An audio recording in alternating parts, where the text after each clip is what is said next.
이 세상에 태어나 이제 인생사를 시작하면요, 이제 어렸을 때는 부모의 밑에서 부모의 도움을 받아 살지만 이제 학교 졸업하고 그리고 이제 직장 생활하고 시집 장가가고 나면요, 자기들이 우리가 부모가 하지 말라고 그래도 스스로 집 준비하고 그 다음에 자녀들 학교 보낼 학자금 준비하고 그 다음에 집 준비하고 그러면서 거기다가 또 이제 노후까지 철저히 준비하게 됩니다.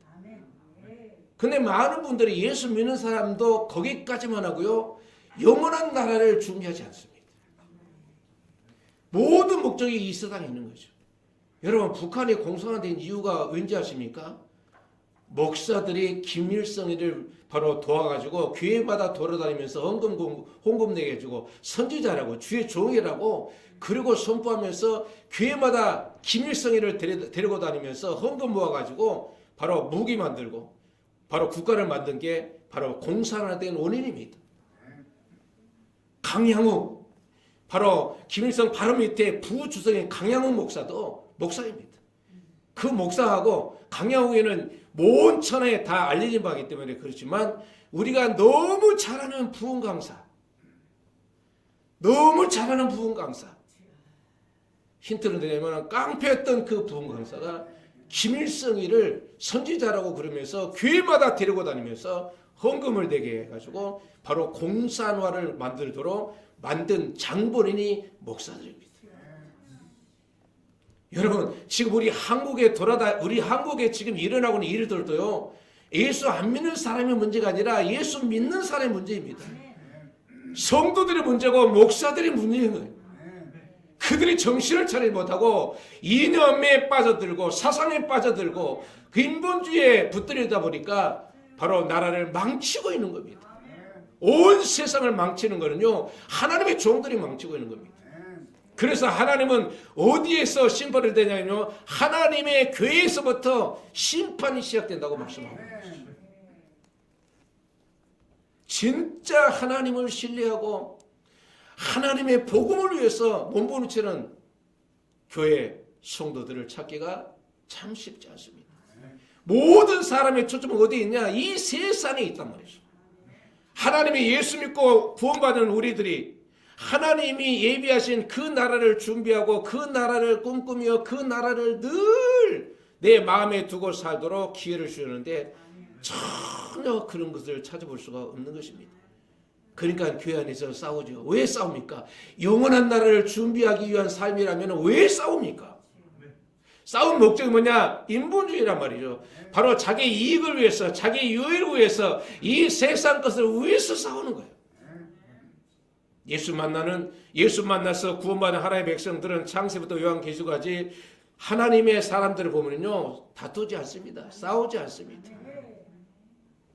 속옷을 달라면은 겉옷까지 주워버립니다. 오리를 가자면 심리도 갑니다. 그러면서 세상 것을 다 털어버립니다. 왜? 영원한 나라를 준비하며 살기 때문에 그런 것입니다.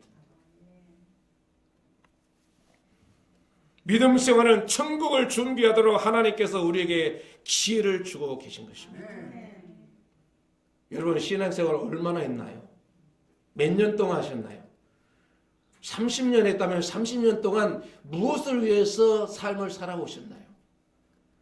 영원한 나라 천국을 준비하기 위해서 살아왔나요? 아니면은 먹고 마시고 입고 잠시 있다가 없어지는 바로 안개 같은 것을 붙들기 위해서 애를 쓰며 싸우고 다투며 살아갔나요?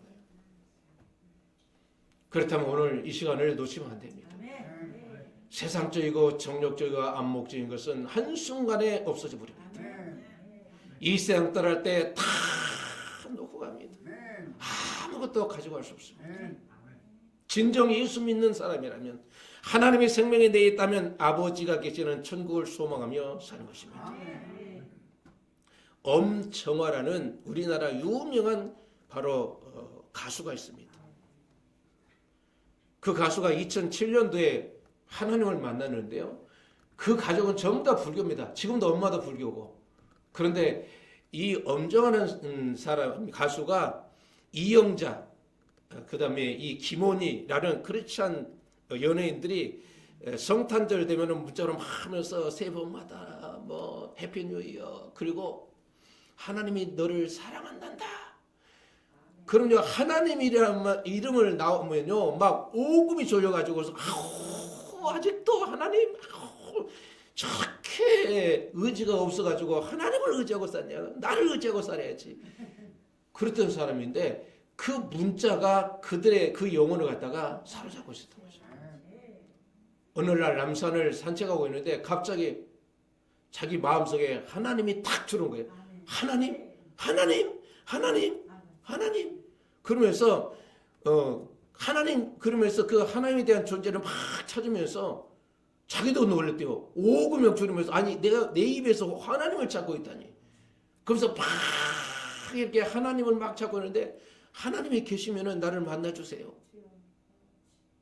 그리고 벤치 앉았는데 눈물이 그냥 콧물 눈물로 막 쏟아나오면서 하나님에 대한 존재에 대해서 막 이렇게 생각하니까 너무나 놀랍더란 거예요. 그래서 진짜 하나님이 계시면 천사를 나한테 보내주세요. 그리고 내려가는데 고등학교 때 단짝 친구였던 대전에 사는 친구가 몇 년 만에 전화가 온 거예요. 그러면서 전화를 하니까 너 뭐하냐? 그러니까 막 정아가 막 울거든. 너 왜 우냐?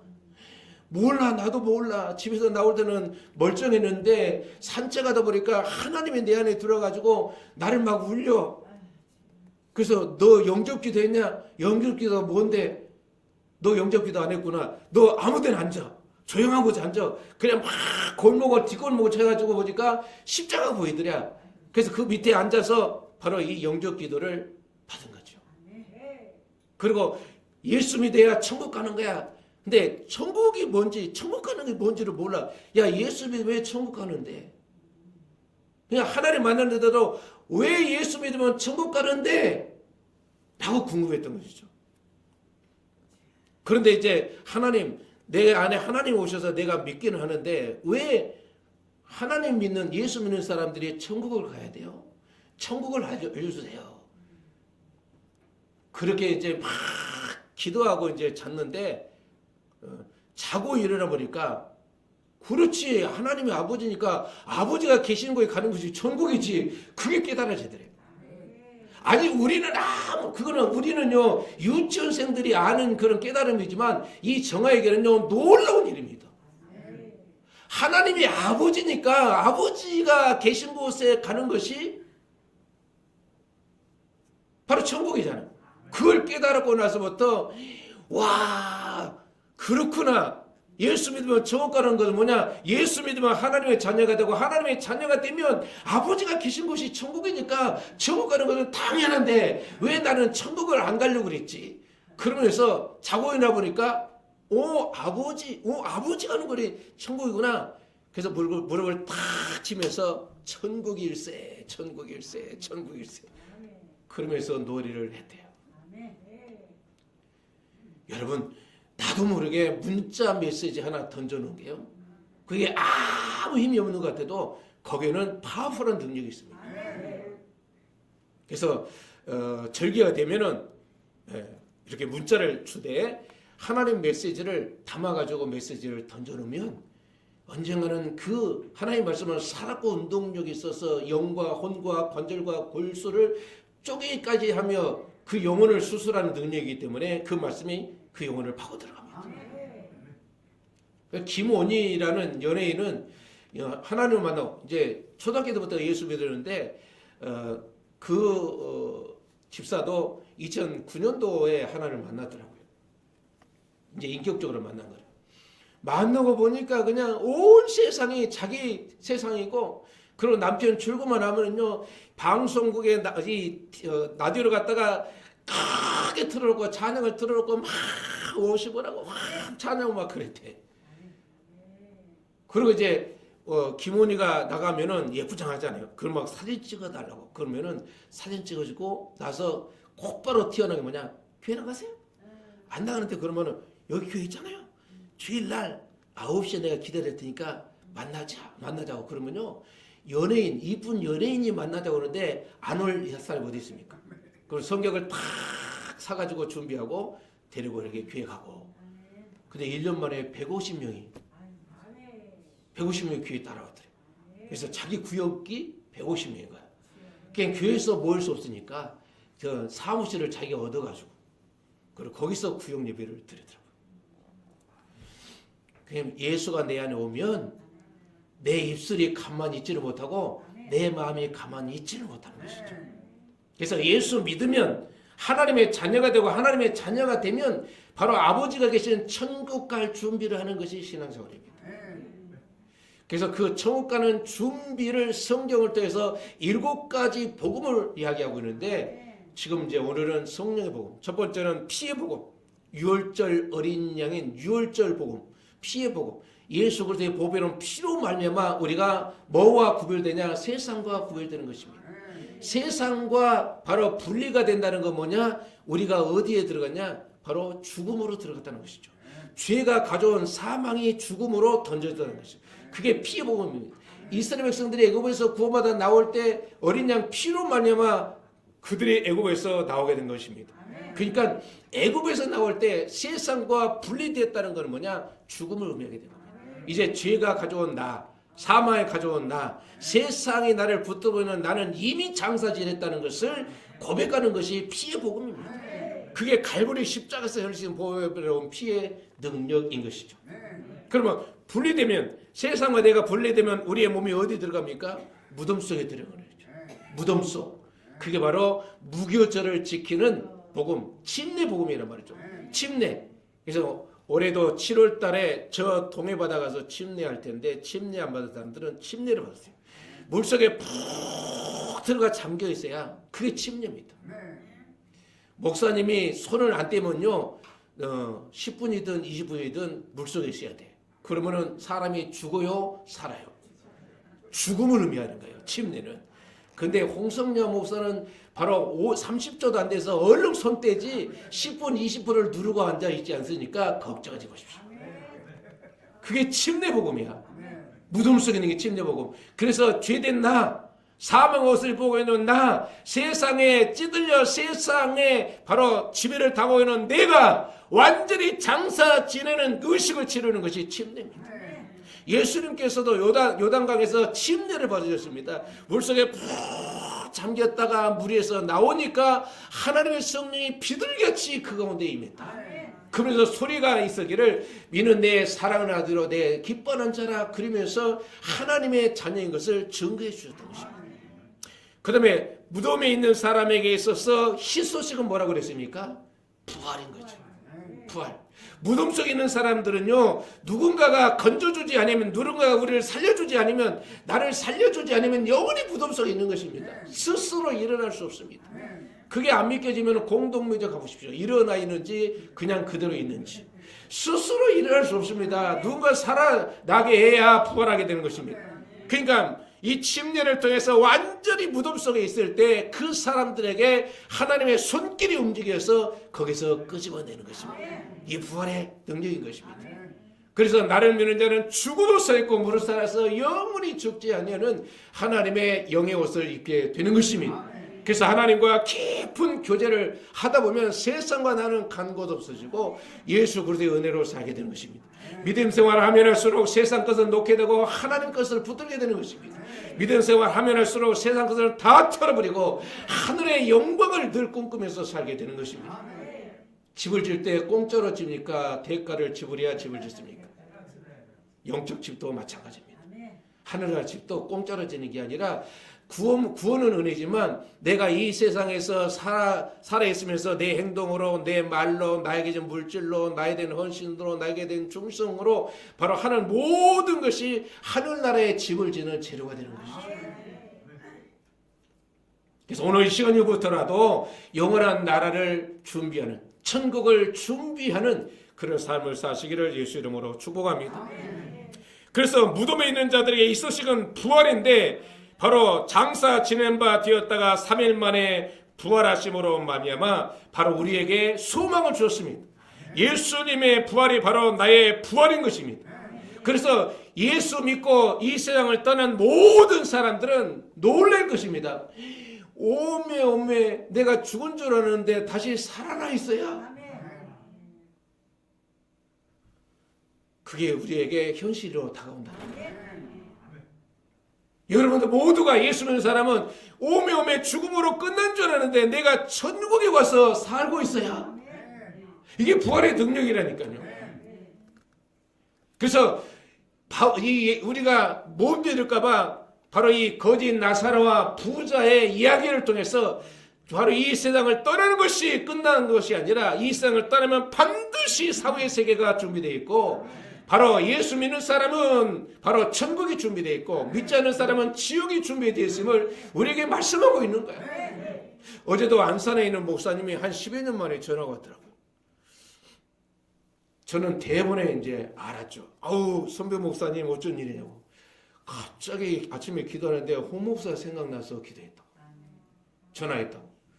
또 며칠 전에는 또 친구 목사가 갑자기 또 전화가 왔어요. 어쩐 일이라고 했더니 하나님이 새벽에 기도하는데 홍 목사 생각나가지고 또 전화했다고 그러더라고요. 이래봬도 그런 사람입니다. 그래서 예수 믿고 구원받았다는 이 자체는요 어마어마한 복을 받은 거예요. 그래서 죽은 것은 죽음의 육체의 죽음으로 모든 게 다 끝난 걸로 생각했는데 눈 뜨고 보니까 이게 웬일입니까? 내가 바로 몸이 비틀어져서 힘도 없고 그야말로 눈도 희미하고 귀도 희미하고 겨우 이렇게 걸어다니지도 못하고 그냥 네 발로 걷다시피 해서 살았는데 이게 웬일입니까? 젊은 모습으로 바로 부활해가지고 하나님 나라 서 있다는 자체에 놀라 자빠진다. 그 날이 점점점 우리에게 다가오고 있습니다. 그다음에 네 번째로 부활의 복음을 통해서 우리에게 영원한 생명을 주시고 난 이후에 이 사실을 우리에게 경험하도록 누구 보내셨냐? 성령을 보내신 것입니다. 예수님께서 십자가에 못 박혀 돌아가시기 전에 성령을 받으라고 말씀했습니다. 한번 읽어볼까요? 요한복음 16장 7절 한번 가보십시다. 요한복음 16장 7절. 너무 중요하니까 세 번씩이나 강조하고 있는 것입니다. 요한복음 16장 7절 가지겠습니다. 그러나 내가 너에게 실상을 말하노니 내가 떠나는 것이 너에게 유익이라. 내가 떠나가지 아니하면 보혜사가 너에게로 오지 아니하실 것이요 가면 내가 그를 너에게 보내리니. 십자가에 못 박혀 돌아가기 전에 보혜사 성령을 보내주겠다고 보혜사 성령을 받으라고 말씀하고 있는 거예요. 두 번째는 예수님이 십자가에 죽으시고 부활하시고 난 이후에 또 뭐라고 말씀하시는지 한번 보십시다. 부활하고 난 이후에 요한복음 21장 부활하시고 난 이후에 첫 메시지는 뭐였는가? 요한복음 21장 21절 22절 요한복음 21장 21절 22절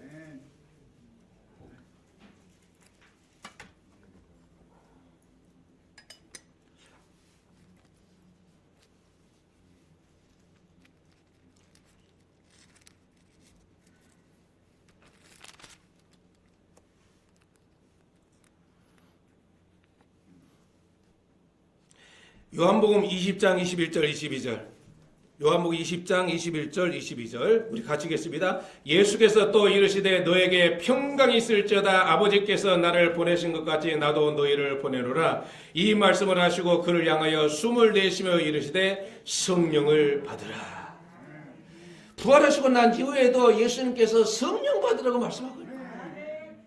그 다음에 승천하기 전에는요. 누가복음 24장 승천하기 전에 40일 동안 이 세상에 계시면서 복음을 증거하시고 이제 승천하시기 전에 예수님께서 또 뭐라고 하시는지 봅시다.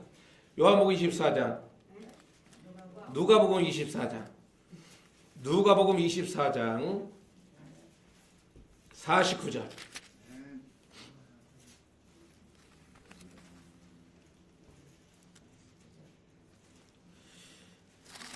우리 같이 같이 읽겠습니다. 시작. 볼지어다 내가 내 아버지께서 약속하신 것을 너에게 보내내리니 너는 위로부터 능력을 입힐 때까지 이 성에 머물라 하시니라. 위로부터 성령이 부어질 때까지 예루살렘을 떠나지 말고 기다려가는 것입니다. 사도행전 1장 4절에도 사도와 같이 모일사 저에게 분부하여 가라사대 예루살렘을 떠나지 말고 내게 들은 바 아버지 약속하신 것을 기다리라.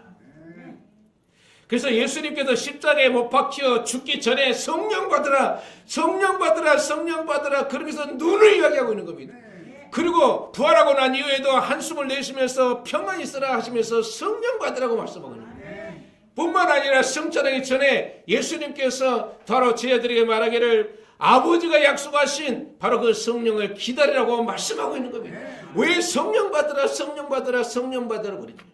여러분, 예수님의 제자들이 성령 받기 전하고 성령 받고 난 이후의 삶은 하늘과 땅 차이입니다. 예수 믿기 전에는 기적과 표적을 직접 못 겪었음에도 불구하고 자기와 하는 상관이 없었던 것이죠. 여전히 율법주의였고 여전히 인본주의였고 여전히 세상 것에 탐하는 자들이었습니다. 그러나 성령 받고 난 이후에는 바로 육신적이고 세상적이고 정욕적인 것들을 다 털어버렸어요. 어떻게 보면요, 죽으려고 환장한 사람처럼 그렇게 살았습니다. 여러분 어떻게 살아가고 계십니까? 한 개라도 더 취하려고 남의 호주머니 있는 것도 그냥 털어가지고 내 호주머니에 집어넣으려고 그렇게 애를 쓰고 있지 않습니까? 그런 탐심, 욕심은 우상숭배인 것입니다. 하나님이 나에게 주신 것은 쌓아놓으라고 준 게 아니라 관리 차원에서 준 것입니다. 필요한 사람이 있으면 주라고, 필요한 사람이 있으면 바로 그 사람들에게 흘러보내라고, 나에게 물질을 맡겨준 것은 쌓아놓으라고, 나는 10억 벌었어, 이제 내년이면 20억이야, 그리고 바로 이 자꾸만 쌓아놓고 자랑하라고 준 게 아니라 바로 내 물질이 필요한 사람에게 흘러보내라고 하나님 나에게 맡겨주신 거예요. 내게 아닌 게 언제 들통납니까? 이 세상 떠날 때 한 개도 못 가지고 가. 여러분의 이빨이 이에 끼어있는 금이빨도 못 가지고 가. 언제 다 걸려냐? 화장장한테 다 걸려 들어가. 화장을 싸고 나오면요, 화장장이가 쓱쓱 쓸어 이렇게. 그래가지고 세보치들이 한 곳에 모은다니까. 그게 뭐냐? 은도 있지만 금도 있다니까. 한 개도 못 가지고 와. 그걸 갖다가 장례식장을 통해서 계속 보는데도 불구하고 못 깨달아. 왜? 저 사람과 나는 달라. 저 사람은 저렇게 했지만 나는 저렇게 안 가. 이고 치고 끌고 갈 거야. 그렇게 착각한다니까. 아닙니다. 아닙니다. 부질없는 행동, 부질없는 삶에서 털어버려야 됩니다. 이 세상에 나에게 맡겨진 모든 것은 관리 차원에서 맡겨진 것이지 그걸 갖다가 쌓아놓으라고 맡겨진 게 아닌가. 그래서 왜 이렇게 예수님께서 십자가에 못 박혀 돌아가시기 전에 부활하시고 난 이후에 승천하기 전에 왜 성령 받으라고 이렇게 강조했을까? 오늘 본문 20절에 보니까 이렇게 하겠습니다. 14장 20절에 보니까 왜 성령 받으라고 말했냐? 성령 받으라고 이야기한 이유가 왜 그러냐? 요한복음 14장 20절에 보니까 이렇게 말씀했습니다. 한번 같이 읽어볼까요? 그날에는 내가 아버지 안에 너희가 내 안에 내가 너희 안에 있는 것을 너희가 알리라. 성령을 받을 때 비로소 누구를 알게 되냐? 하나님을 알게 됩니다. 내 마음 나도 몰라. 내 마음 나도 모른다니까요. 그런데 내 마음 나도 모르는데 어떻게 하나님을 알겠습니까? 성령 받아야 하나님을 알게 되고 하나님을 알면 곁길로 가지 않습니다. 하나님을 알면 방황하지 않습니다.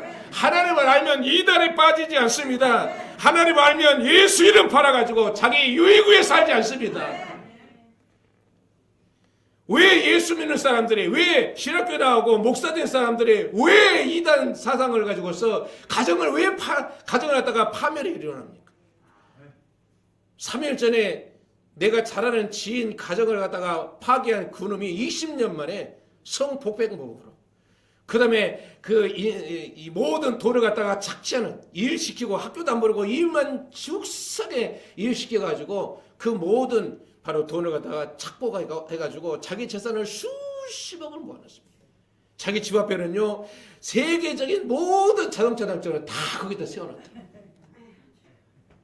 나이가 보니까 53살밖에 안 돼. 33살 때 그놈이 그렇게 사람을 갖다가 현혹시킨 거야. 근데 하얀 옷을 입고 십자가는 그냥 얼마나 큰 놈을 갖다가 거울고 있고, 그런데 꼭 제비새끼 같아. 호리호리하니 제비새끼 같아.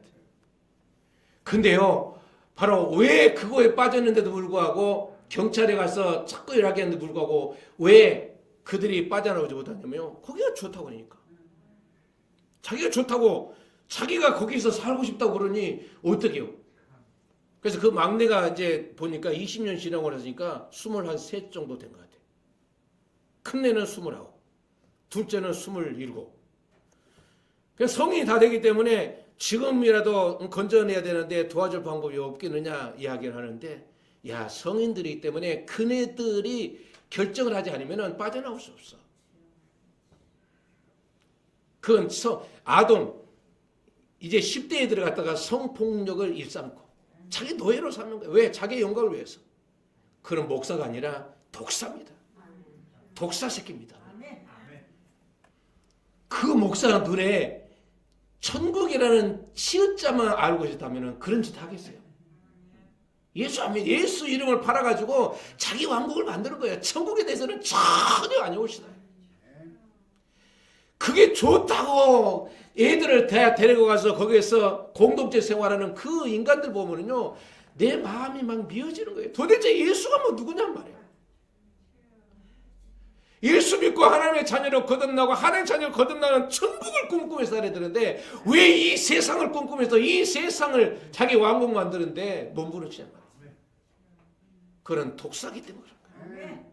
여러분 분별할 줄 알아야 됩니다. 저 목사의 생각 속에 천국이 있는가 아니면 이 땅에 있는가를 분별할 줄 알아야 돼요.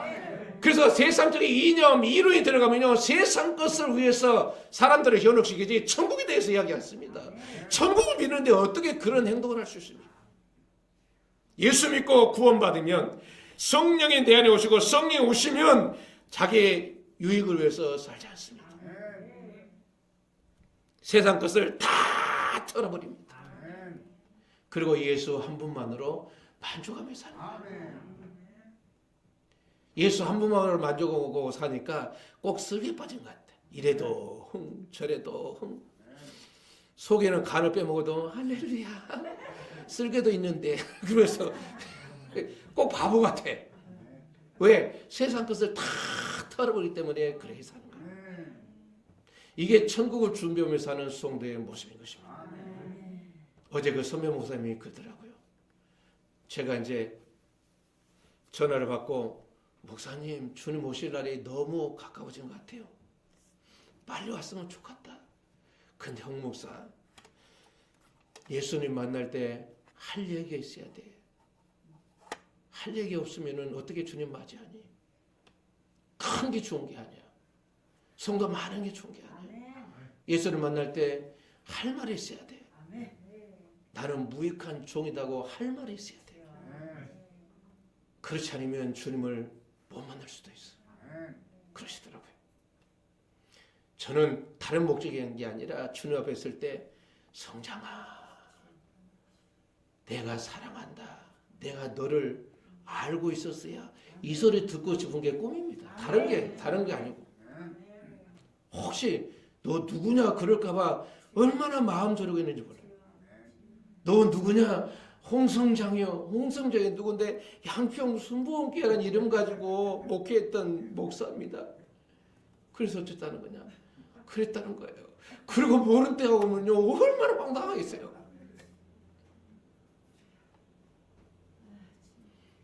천국이 없다면, 이 세상이 전부고 천국이 없다면 목사처럼 불행한 사람이 없을 것입니다.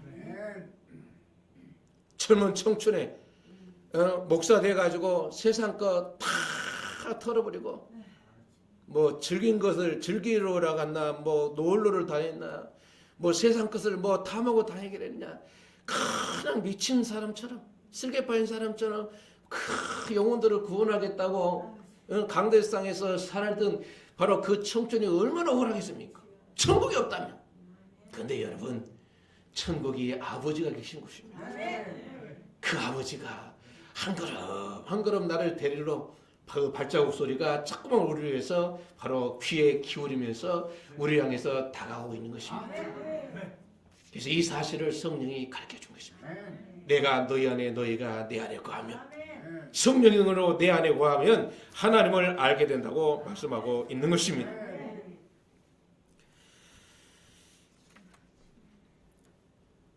그래서 진리 성령이 우리 가운데 오시면 우리를 어디로 인도하시냐? 모든 진리 가운데로 인도하십니다. 17장 17절 보니까 이렇게 말씀했습니다. 요한복음 17장 17절 보니까 성령 오시면 우리를 어디로 가운데 인도하시냐? 17장 17절 보니까 이렇게 말씀합니다. 한번 같이 읽어볼까요? 요한복음 17장 17절 성령이 오시면 성령이 우리를 어디로 인도하시는가?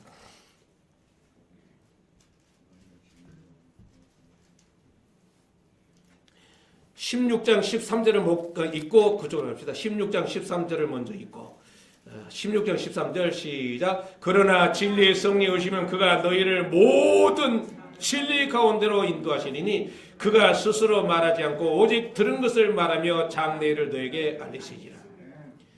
성령이 오시면 우리를 모든 진리 가운데 인도하십니다. 진리는 뭡니까? 하나님의 말씀입니다. 하나님의 말씀이라는 것은 진리는 누굽니까? 하나님입니다. 성경 창세부터 요한계시록까지 하나님의 말씀이 진리입니다. 그 누구의 말씀이다? 하나님의 말씀입니다. 성령 오시면 우리를 어디로 인도하냐? 하나님께로 인도하는 것입니다. 하나님께로 인도함으로 말미암아 하나님 한 분만, 하나님 한 분이면요 모든 것이 다 끝나는 거예요. 하나님 손에는 여러분이 그렇게 좋아하는 금도 있고 돈도 있고 은은 안 좋아할까? 그럼 안 좋아하면 털어버려. 여러분들이 원하는 모든 것이 하나님 품 안에 다 있습니다. 그래서 성령을 통해서 이 사실을 알기 때문에 하나님 한 분만으로 만족하며 사는 것입니다. 그래서 성령 오시면 우리를 모든 진리 가운데 창세부터 요한계시록까지 말씀하신 그 하나님께로 우리를 인도하셔서 진리가 너를 자유케 하려고. 그래서 예수님이 내 안에 오시고 성령으로 말미암아 내 안에 주님이 오시면 그때부터 자유를 누리는 것입니다. 이 세상에 어떤 문제가 있고 어떤 환난 속에 있어도 그거는 문제가 되지 않습니다. 내 주 예수 모신 것이 그대로 하늘나라 천국인 것입니다. 두 번째로 바로 이 성령을 보내셔서 진리 가운데 인도하시는데 왜 우리를 진리 가운데 인도하시냐? 17장 17절 보니까 그들은 진리로 걸어가게 하옵소서. 아버지의 말씀은 진리니이다. 하나님께로 인도해서 하나님과 같이 살다 보니까 내가 거룩하니 너희도 거룩하니라.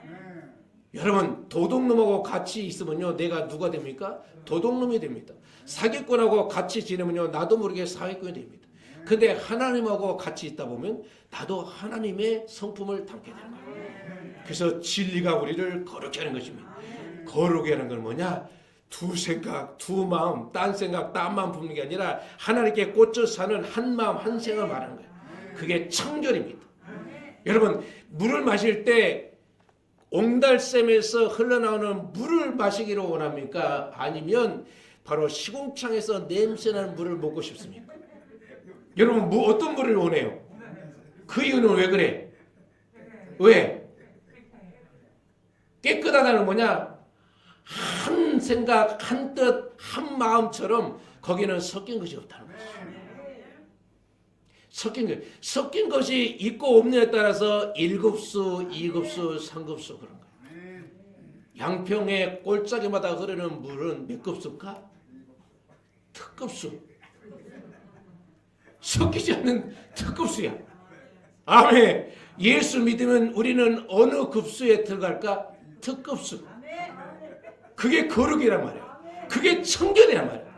그러니까 그 하나님 만나서 그 특급수를 마시고 있는데 2급수, 3급수에 들어오겠습니까? 아이고 눈에 들은다면 문제가 많지. 심각한 거지 그거는. 왜? 끼리끼리 노니까. 내가 3급수에서 사는 영혼이라는 거예요. 신앙생활하면서 특급수를 꿈꾸고 하나님으로부터 매일같이 부어지는 생수를 마시게 되시기를 축복합니다.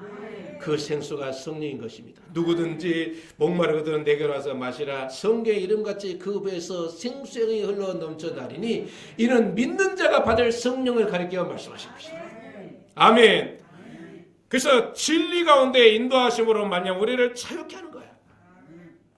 그리고 세 번째는 예수 그리스도를 구주와 주로 믿게 하는 것입니다. 사도행전 2장 36절에 보니까 그런즉 이스라엘 온 집은 확실히 할지니 너희가 십자가에 못 박은 예수를 하나님이 주와 그리스도가 되게 하셨느니라. 스데반이 예수 그리스도를 증거하다가 예수님이 성경대로 십자가에 죽으시고 성경대로 사흘 만에 부활하신 것을 증거하자 유대인들이 스데반을 십자가에 못 박아 돌에 맞아 죽게 했던 것이죠. 왜? 십자가에 못 박아 죽은 것은 누가 죽였냐? 너희들이 죽였지 않냐? 그러니까 기분 좋겠어요, 나쁘겠어요? 그러니까 돌을 막 던져서 죽인 거예요. 십자가에 못 박여 죽인 너희들이 죽인 그 예수는 사흘 만에 하나님께서 일으켰느니라. 이 예수를 믿음으로 말미암아 너희가 구원받아서 하나님의 자녀가 되고 천국의 선물을 천국에 들어가는 은혜를 입게 되느니라. 그러니까 그들은요 천국은 생각지 않고 죽인 것이 꽃이니까 예수를 죽인 것에 대한 그 죄책감 때문에 돌멩이를 던져서 스데반을 죽인 것입니다. 지금도 유대인들은 십자가에 못 박아 죽은 그 죄 때문에 온 세계에서 바로 냉대를 받으며 살고 있는 것입니다. 예수 십자가 그러면요 치를 떠는 거예요. 예수 그러면요 치를 떠는 거예요. 왜? 예수 죽였다는 그 제목으로 말미암아 바로 십자군 전쟁을 통해서 유대인들을 불러 태웠거든요. 태워 죽였거든. 그러면서 이 창문을 보고 보니까 십자가를 내세우고 예수를 찬양하면서 자기를 불태워 죽였으니까 유대인이 생각할 때는 예수 그러면요 완전히 이거는 원수로 생각하는 것이죠. 십자가 보면요 치를 떠는 거예요. 저 십자가 들고 저 인간들이 우리를 불태워 죽인 저 영혼들. 그래서 예수라는 소리를 들으면요 치를 떠는 거예요. 이제 때가 되면 그 예수가 나의 메시아였구나. 그분이 우리가 기다렸던 구세였구나. 그때가 되면 그때 유대인들이 돌아오겠지만 그 전까지는요 치를 떨면서 십자가를 외면하는 것입니다. 예수 믿는 사람은요 이스라엘 나라에서 공무원을 할 수 없습니다. 직장생활 할 수 없습니다. 또 구멍가게에 들어가서요 물건을 살 때 예수 믿는 사람을 발각하게 되면요 바로 샀던 것도 빼앗기고 돈을 던져버립니다. 안 팔아. 물건을 안 팔아. 그런데 이제 7년 대환란이 시작되면 유대인들이 구원하는 시간이 이제 진행되면 그들이 회개하고 돌아가겠죠. 그러면서 가슴을 찔 겁니다. 예수가 바로 우리의 구세였구나. 예수가 우리의 메시아였구나. 나를 위해서 죽였는데 우리들이 십자가의 못을 받아 죽였구나. 그러면서 통에 잡아가며 대속죄절을 그들에게 베풀게 될 것입니다. 그리고 천년왕국이 들어가게 되는 것이죠. 그래서 성령이 오시면 예수 그리스도를 주와 그리스도로 믿게 되는 것입니다. 스데반처럼 복음을 증거하다가 예수님이 너희들이 십자가에 못 박인 이 예수가 바로 우리의 죄값을 청산해 주는데 이 예수는 죽은 자 가운데서 사흘 만에 부활했느니라. 그러다가 돌에 맞아 죽은 거예요. 끊임없이 주와 그리스도를 믿게 하는 것이 누구냐? 성령입니다. 예수님의 제자들도 성령 받기 전과 후는 하늘과 땅차였습니다. 성령 받기 전에는 그야말로 하나님이 자기 옆에서 기적을 베푸는 걸 받고 물 위에 걷는 것도 받고 기상천외한 일을 받지만 그는 구경꾼에 불과했던 것이죠. 김원희 집사가 그렇더라고요. 하나님 이제 내가 지금까지 충성하고 있는 거 다른 사람한테 넘기면 어떻게 했어요? 어떻게 했어요? 선교 이제 다른 사람한테 넘기면 어떻게 했어요? 어떻게 했어요? 근데 갑자기 기도하는데 구경꾼에 머무르지 말라. 그래서 놀래가지고 하나님의 나를 다 보고 계시는구나. 취소할게요. 그랬대요. 하나님의 일하시면요 자연스럽게 내 마음속에 막 하나님이 말씀하십니다. 기도하는데 갑자기 선교 그래서 선교 위원들이 하는 것이지 나와 상관이 없겠지. 그랬더니 선교할 수 있도록 바로 하나님께서 길을 열어주는데 희한한 일을 벌였어요. 그래서 IT에 있는 바로 80명의 심장병 어린이들 갖다가 치료하는데 쓰임받고 또 그들이 이제 올 때 혼자 오는 게 아니라 부모들까지 오기 때문에 한국에 있는 동안에 그들과 같이 합숙하면서 복음을 전개해가지고 선교사람 만들어서 보낸 거예요. 얼마나 큰일 합니까? 그러니까 이제 자기가 하는 일도 많고 그러니까 돈은 얼마든지 될 테니까 이렇게 행동으로 직접 할 수 있는 것을 좀 빼주세요 그랬더니 구경꾼 뗄래 그래가지고 놀래가지고 아니요 내가 구경꾼 되면 안 되죠. 여러분 예수님의 제자들은 성령 받기 전에 예수님의 제자들은 구경꾼으로 살았던 것이죠. 여러분 신앙생활에서 구경꾼으로 살지 마십시오. 주인공으로 사시기를 축복합니다. 내가 있는 가정에서 직장에서 내가 살고 있는 동네에서 구경꾼으로 불구경하지 마시고 주인공으로 사시기를 축복합니다. 그럼 네 번째는 부활의 신앙으로 살게 된 것입니다. 스데반이 돌에 맞아 죽으면서 사도행전 7장 54절 60절 보니까 그들이 이 말을 듣고 마음에 찔려 그들을 향하여 이를 갈거늘 스데반이 성령이 충만하여 하늘을 우러러 주목하여 하나님의 영광과 및 예수께서 하나님 우편에 서신 것을 보고 말하되 보라 하늘이 열리고 인자가 하나님 우편에 서신 것을 보노라. 한데 그들이 큰 소리를 지르며 귀를 막고 일제히 그에게 달려들어 성 밖으로 내치고 돌로 칠세. 그들이 돌로 스데반을 치니 스데반이 부르짖어 이르되 주 예수여 내 영혼을 받으시옵소서 하고 무릎을 꿇고 크게 불러 이르되 주여 이 죄를 그들에게 돌리지 마옵소서.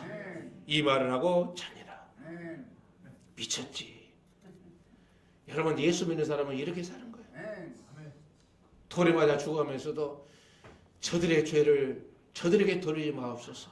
몰라서 하거니 저들을 불쌍히 주옵소서. 그게 예수 믿는 사람이에요. 하여튼 속도 없고 간도 없고 쓸개도 없고 완전히 쓸개 빠진 사람들이에요. 내 간, 내 쓸개 떨어질까 봐 그냥 조심조심하면서 그냥 간을 갖다가 부들고 사면서 그런 사람이 아니고 간 쓸개 다 떼어버리고 세상 것을 다 털어버리고 사는 사람이 천국을 준비하며 사는 것입니다. 아브라함과 이삭과 야곱도 바로 텐트 생활하면서 살았습니다.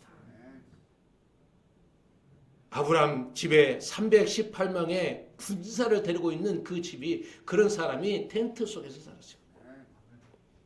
왜? 하나님의 나라를 준비하며 살기 때문에. 그렇게 산 이유를 히브리서는 뭐라고 하는지 아십니까? 더 큰 성을 바라봤습니다. 더 큰 성, 더 새로운 안식을 안식의 나라 큰 성을 바라봤기 때문에 텐트 생활했다고 말씀하고 있는 것입니다. 그러면 다섯 번째로 성령 받은 사람은 어떻게 삶을 사냐? 우리 사도행전 13장 22절 이거는 찾아봐야 됩니다.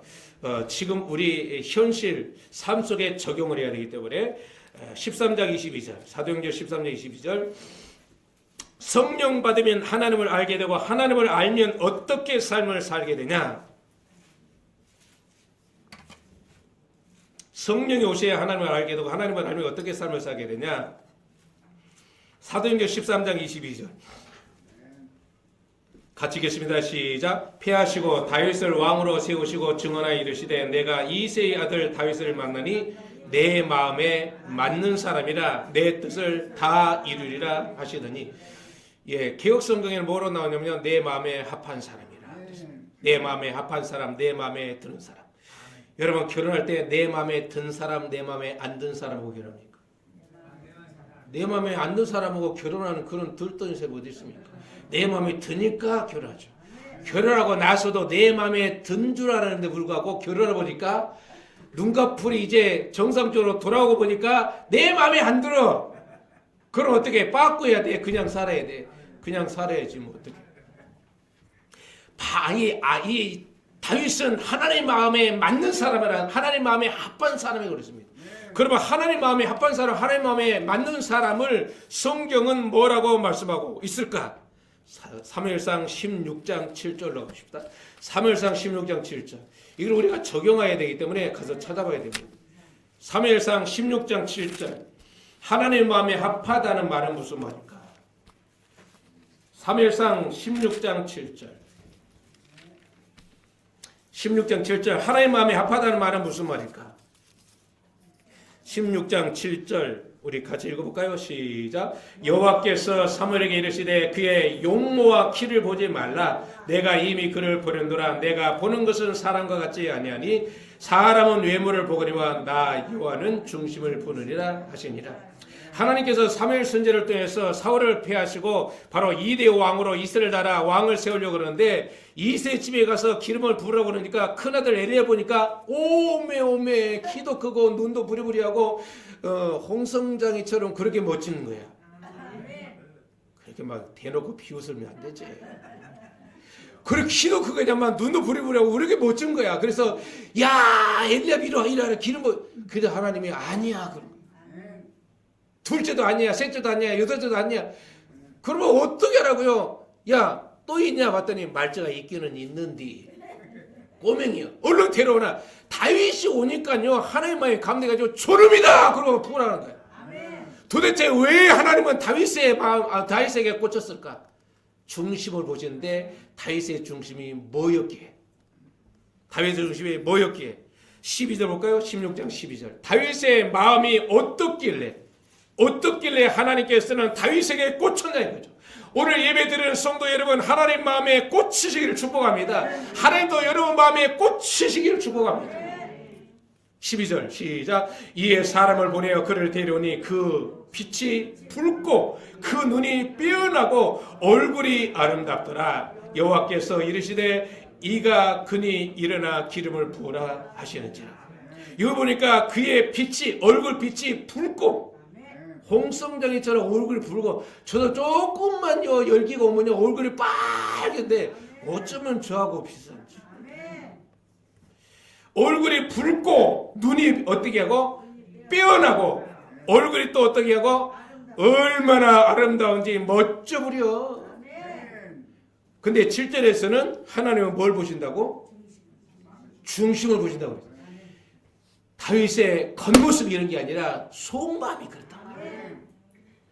다윗의 속이 빛이 붉고 그 다음에 눈이 삐어난 것처럼 얼굴이 아름다운 것처럼 그렇다는 거예요. 여기서 말하는 아름답다는 말은 뭐냐? 바로 창세기 1장에 빛이 있으라 하매 빛이 있었고 하나님 보시기에 좋았더라.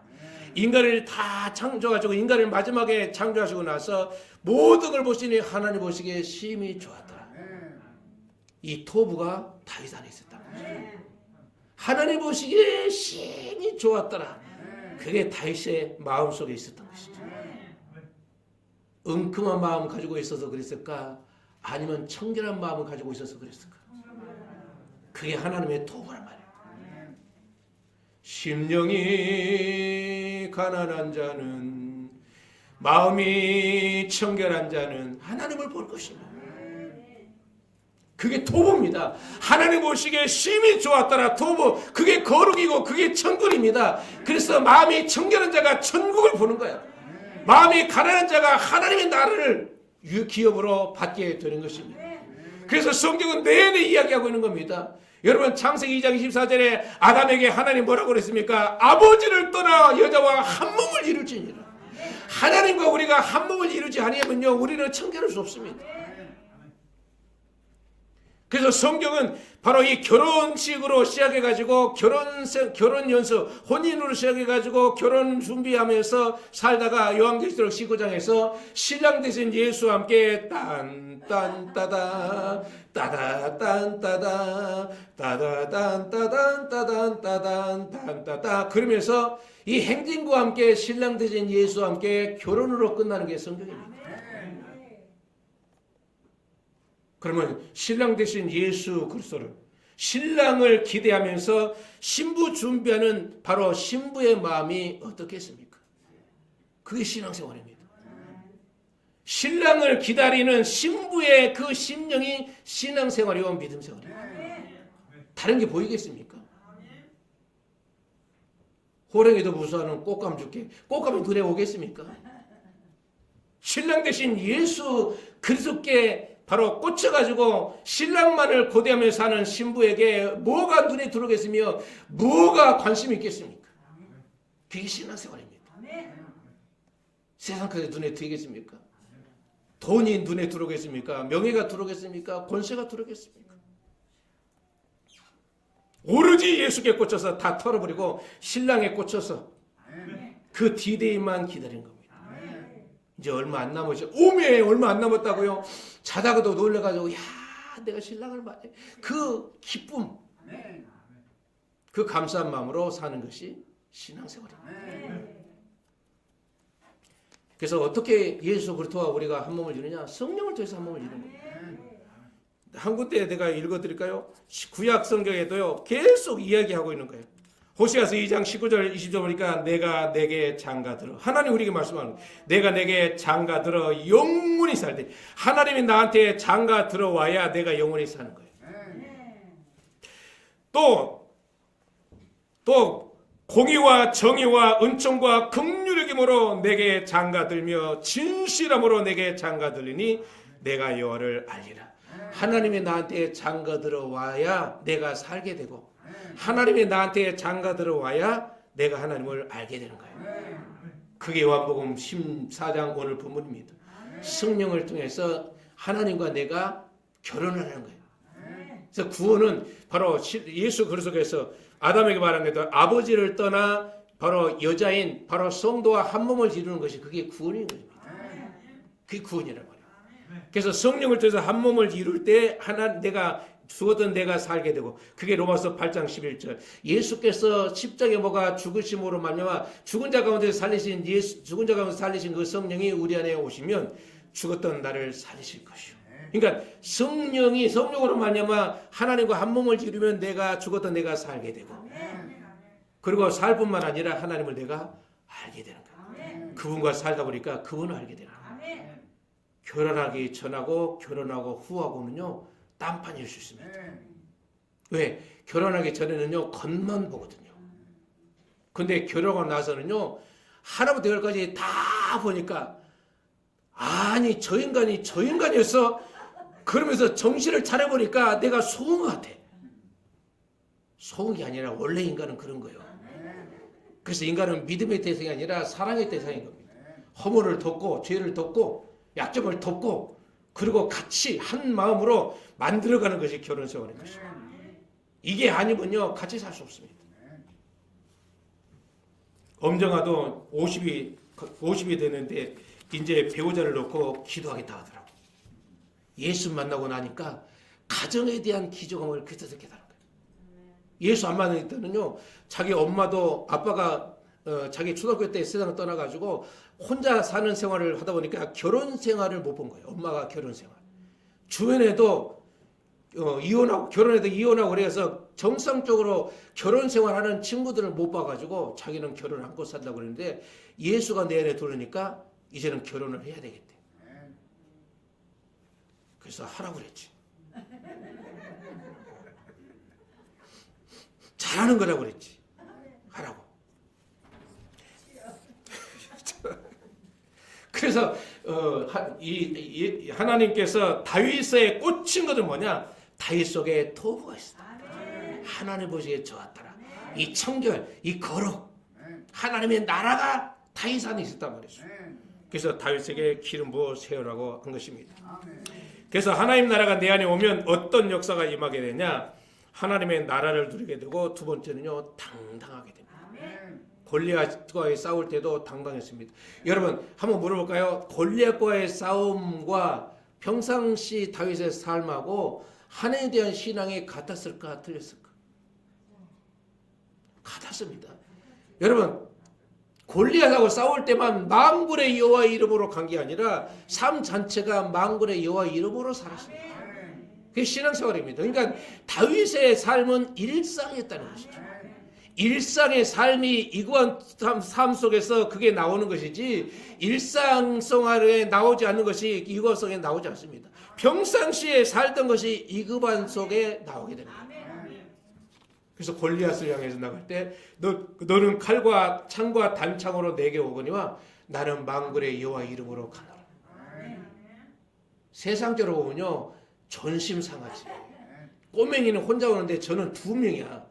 방패든데 앞서가지고 걷지를 못하니까 텅텅 온단 말이에요. 거기에 사람들이 다 속아 넘어간 거예요. 근데 다윗은 만군의 여호와 이름으로 가니까 하나부터 10까지 안 속아. 다 보이는 거야. 약점도 보이고 어디가 표정인지 다 보이는 거예요.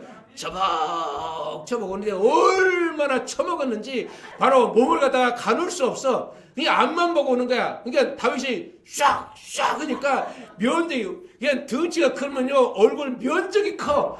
표정이 크면요 한 마리도 안 나가는 거야. 맛을 봐야 맛을 알지. 그래서 성령을 통해서 성령 오시면 하나님을 알게 되고 하나님을 알면 일상이 만군의 여호와의 이름으로 삽니다. 그래서 이제 3월 마지막 주 고단 주간에 믿음과 복음의 회복을 위한 특별 기도회를 저녁 7시 30분부터 엿새 동안 할 텐데요.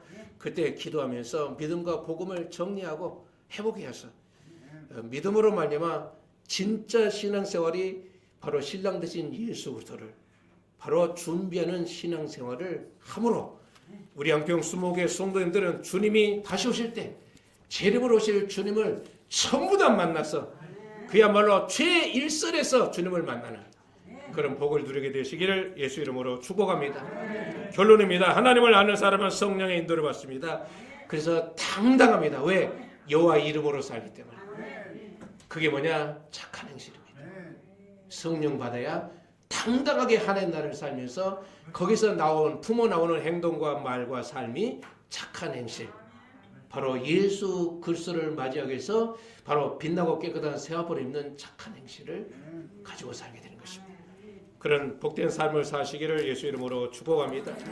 아멘. 우리 찬양하고 기도하도록 하겠습니다.